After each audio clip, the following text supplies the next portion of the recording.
Hi guys, welcome back to my YouTube channel. My name is Oma, aka Oma Stock, and today on this channel we are talking about patterns and potentials. If you are new here, please subscribe to this channel, and if you've been with me, thank you so much. You already know on this channel we film about lifestyle in general, relationship, courtship, anything that could make you live a well-fulfilled life on the earth, and of course, heavenly focus. So stay with me. So today I want to talk about patterns and potentials in our relationship, our friendship, in our marriage. The thing is that there's no better relationship without friendship, and there's no better marriage without friendship and relationship meshed together. So if you want to have a successful marriage tomorrow, you want to have a happy home, you have to start from the friendship level. And starting from the friendship level, there are two things you should look out for in your partner, and that is the pattern of your partner or his potentials. Now, when I say you should look out for these two things, I'm going to tell you why. The reason why you should look out for his potentials is his ability that is, that you will help him develop, or there are some that are already working on their abilities, their talents, they are already, making effort to develop it, but you will still just be there to assist, to help, to bring in new creative ideas and all of that. But meanwhile, if this person doesn't have a potential, then look forward to his pattern. What are his ways of doing things?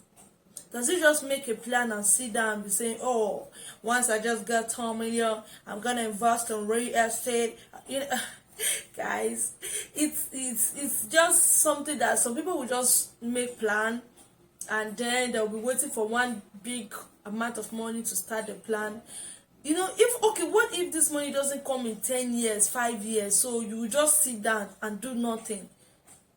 Why there are some that will make a plan and be working towards it every day, by even if they don't just go into that plan directly, but they'll be doing other things that will be drawing them close to that plan.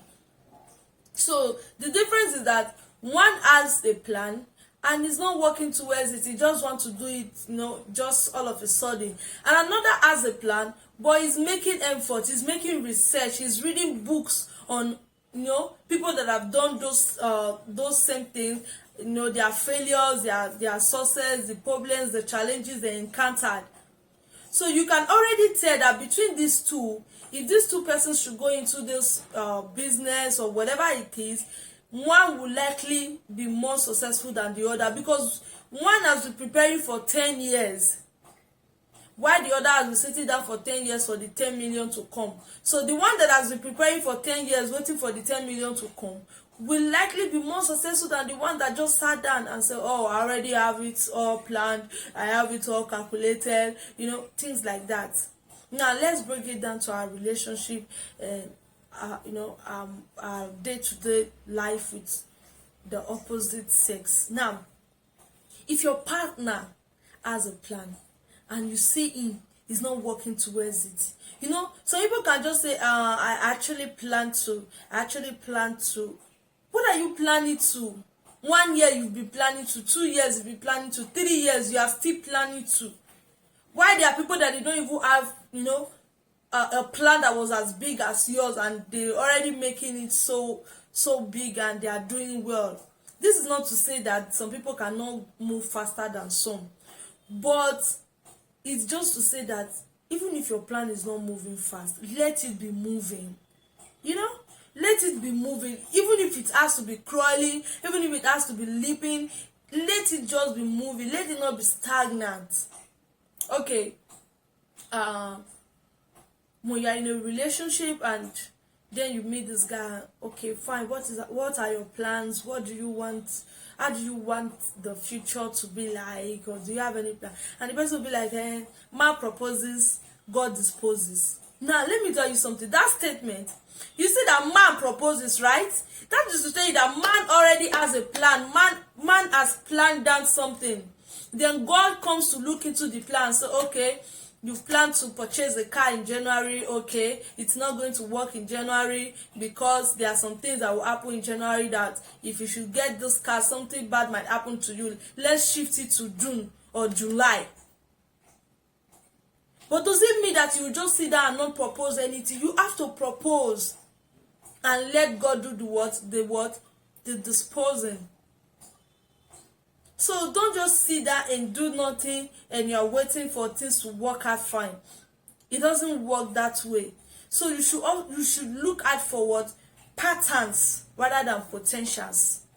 There are people who have not discovered what their potentials are. But in the process of living a certain kind of way, they will discover themselves and begin to work on those abilities that they have, and before you know it, they are successful. Now, patterns are repeated abilities or repeated what are the better ways for me to put it? Patterns is just like you doing something on a daily basis, like your routine in life towards achieving a particular goal. Why potentials are your abilities. These things are already in you. You already know you can sing. You already know you can play a certain instrument. It's already in you. You know it. You've discovered it. Then the other one that is, just patterning his life, in a certain way, he doesn't know if he can sing, he doesn't know if he can play some certain instrument, but he just wants to learn. So because of that, he wakes up in the morning and go to the training center and get himself trained on a daily basis before he will not discover later that, oh, I can even sing, like I can even sing better than this person. Oh, I can even do this better than this person. Wow, I would never have known if I didn't come for this training. You get it? So sometimes it is better to work with patterns than potentials, because the thought of you already having potentials in you and you are just sitting down and say, don't worry, I can sing very well, next month I will just go to the studio and release an album, and you are not even doing training now, you are not even going to any center to get yourself trained. So when the month ends, or maybe at that particular time you are talking about, what if something happens and you are given a sudden platform and they say, oh yeah, come and sing, or somebody that has talent, that has potentials, and then you get there, you discover that there are some heights, some vocals you can't take because you've not been doing trainings, because you've not been training. Now you now see somebody else who did not even have the talent of singing like you, but the person has been training, and so because of that, when the person comes, he's able to take that vocal to an extent that you cannot even attempt. I'm just trying to use anything that comes to my head to make an example so that you get a better explanation of what I'm trying to say. So don't marry a man who is just planning to and is not working to. I don't know if you are getting it. He's not working towards it, but he's planning to. He has been planning to. He graduated, he's planning to. He's sitting at home for how many years, he's still planning to. Things are not working fine, he's planning to. I'm not saying somebody should not have a plan or you should not marry a plan. As a matter of fact, you should marry a man with a vision. And there's no man with a vision that will just sit down and be planning to without working towards the plans, without taking a step. During the summer, we already started summer, but during every summer, I will always put my tap at the lowest running stage. I'll just reduce it to the lowest and put my bucket under it and sleep. Then by morning time, I don't have to be waiting for 2 minutes, 3 minutes for the bucket to be filled. I just go there and use the water to do whatever it is I want to use it for. I discovered that no matter the lowest point or no matter the lowest running point I regulate the tap to, the bucket is still filled up at the end of the day. The water is dropping, just dropping little by little, but because I left it for a very long time, you see that at the end of the day, in the morning time, the bucket is filled up. You have to take every little step you get the opportunity to take. Take it.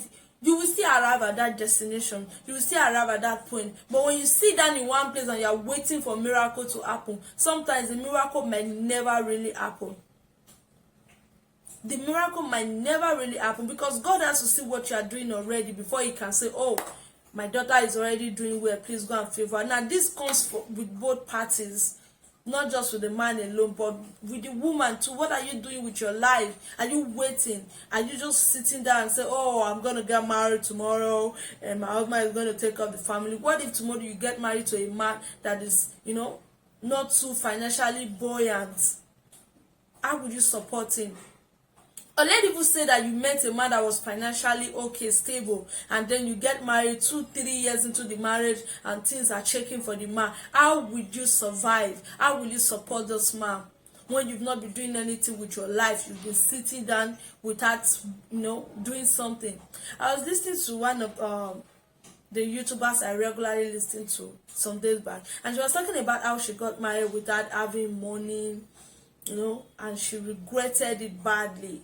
She regretted it so badly because at the end of the day, it's not everything that she wants to get that she has to go and ask the man for money. And it made a lot of sense to me how we will just sit down and be waiting for one thing to happen to us without even making use of what we have already on ground. Let's make use of it already. You don't even know, at the end of the day, you might just stumble into that plan or that goal, or that thing you've been waiting for. You might just stumble into it while you are trying to do the little you can do. You might just need that helper that will change your life while you are trying to do the little things that you can do. So if your helper should come now and meet you at the spot you are now, do you really think they will help you with the things that you are doing with your life now? Or let people say that you are the helper that will help yourself. If you meet yourself, will you help yourself? With the way you are so lazy now, with the way you are just sitting around, sitting pretty, doing fine hair, doing makeup, waiting for one man to come and marry you. Will you marry yourself? Will you help yourself with the way you are now? If the answer is yes, then congratulations. But if the answer is no, please, you still have a lot of work to do. You still have a lot of work to do. So the end point is that develop your patterns. You will meet your potentials. And also develop your potentials with your patterns. So you can marry these two together. You can marry these two together, or rather, if you just want to choose one, then choose pattern. Don't choose potentials over patterns. Because at the end of the day, when you are repeating a certain action, a certain ability, and you are advancing at it, you are adding 1 inch or 2 inches to the advancement every day, you end up developing the things you can do that you don't even know that you can do. You end up developing those things that are inside of you, those potentials that will end up coming out when you are making effort every day. But when you already know that, oh, these things, I have it inside of me, and you are not working on it, you are not using it for anything, it becomes useless. And at the end of the day, there's no success recorded on that part. So guys, I just want to encourage us, begin to work on your potentials and pattern your life in a way that the new potentials, if not discovered in you, will be at. And please, don't go into a relationship with a man who doesn't have patterns, who is not living his life according to pattern, but just sitting there and waiting for a miracle to happen. Don't go into a relationship with such a man. Don't even have anything to do with him, because at the end of the day, the family is on a roller coaster, like to doom, to destruction. The problem is that we've not realized that the bad government, or whatever government we are facing today in most parts of the world, came from families. If we don't get the families right, the politics will never be right. Nothing will ever be right out there. So the family, you have to get it right. You have to get the right partners in order to train and give out the right children to the society. Imagine a child that has been trained that stealing is bad. It's a core value in their home that nobody steals, nobody lies. If this person ends up being in a position tomorrow, that core value that has been there from the childhood will come out. You see this person living an upright life in the society, and the place will be becoming better by the day. So get someone with partner and not just potential that is not working on. Thank you guys for watching today's episode on patterns and potentials. I hope you will start developing your patterns till we meet again, and I hope you start working on those dead potentials in you. God bless you for watching today's episode of Oma's Talk. Please, if you've not subscribed, do that right away. I will really appreciate it. I will really appreciate it. Thank you guys. Share this video and stay tuned for our next video. God bless you.